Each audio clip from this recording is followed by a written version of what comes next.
Before I get started today, I know that some of you say this ain't a popular message, but just like I posted on Facebook earlier today, just a few moments before this broadcast started, I never have preached a popular message, and I'm not about to start now. And like I said when I was scheduling this broadcast on Blog Talk Radio, when you put a description underneath of it, most of the time I just say preaching. But today I even said that, one thing you can say about me is I'm not one of those sugarcoating preachers. I never have been, never will be. I will preach the truth and I'll tell you like it is. And today's text can be found in 1 Timothy 2 and 9. And before I get started today, I want to remind each and every one of you, so many times people say this is the Old Testament. And if you got your Bibles, you can turn to 1 Timothy 2 and 9, and that's not the Old Testament. That's the New. I know in the Old Testament it says something about pertaining to no woman's wear anything pertaining to a man. So people say that time and time again. But this is the New Testament. It says 1 Timothy 2 and 9. In like manner also that women adorn themselves with modest apparel, with shamefacedness and sobriety. And I'm going to stop right there. It goes on, but that's why I feel led to stop at tonight. Modest apparel. I'm not saying that you have to wear something head to toe. I'm not saying every part of your skin needs to be covered. But you also have to dress modestly. And it's truly appalling to me how you can go in churches and see people dressed half naked and say they can feel the presence of God, or some of them dressed half naked and wonder why they can't feel the presence of God. God ain't into that. I went to a gospel singing a few weeks ago. One group was great, the other group was good. One group got up. The woman had a dress on, shorter, way past her knees. Way past her knees. I guarantee if she bent over, you'd probably see everything. And not only that, but she had go-go boots. I don't know if y'all know what go-go boots are, but they're also called stripper boots, that went up almost to her knees. And I really can't see how anybody could get anything out, no matter how good a voice that woman sounded. How anybody could get anything out of something like that. Modest. We need to be modest in apparel. I'm not putting no beliefs on you.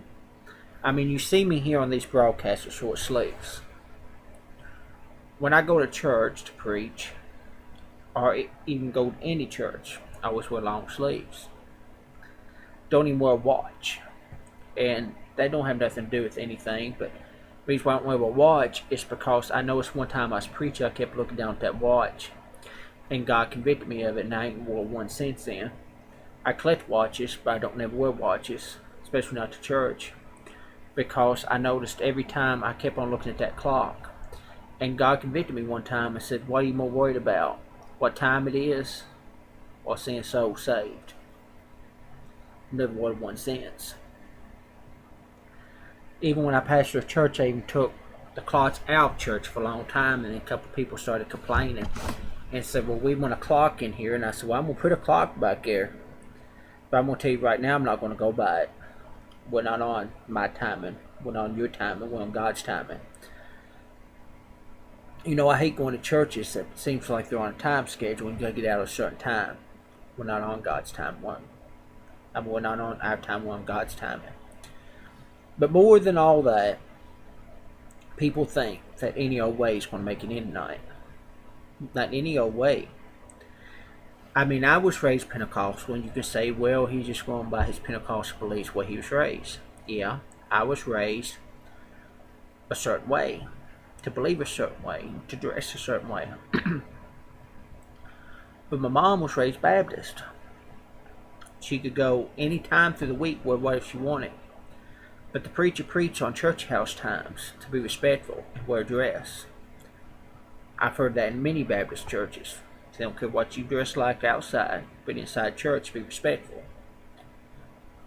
And people say, well, we wear dresses. Might be a little bit showy, but we wear them. If a woman wears something that shows everything, how's that godly? If a woman wears go-go boots and a skirt way past her knees, how's that godly? I used to sing a song when I was a kid. It was about Jezebel. It says, all you people with your little proud hearts are just what you are to me. Just know the bad seed that the Lord can't bless you too high in the sycamore tree. Do you want to look like Jesus Christ or that thing called Jezebel? And I'm telling you tonight, that's true. What do you want to look like today? Do you want to look like somebody on a street corner? Or do you want to look like some saint of God? I was passing by another church one day recently on the way to work. And I know you know what I'm talking about. They have like these bathing suits, but they're like dresses. They look like a dress, but it's a bathing suit. Very, very short, shows everything. A woman walks into a church house like that. Is that godly? I don't think so. Modestly.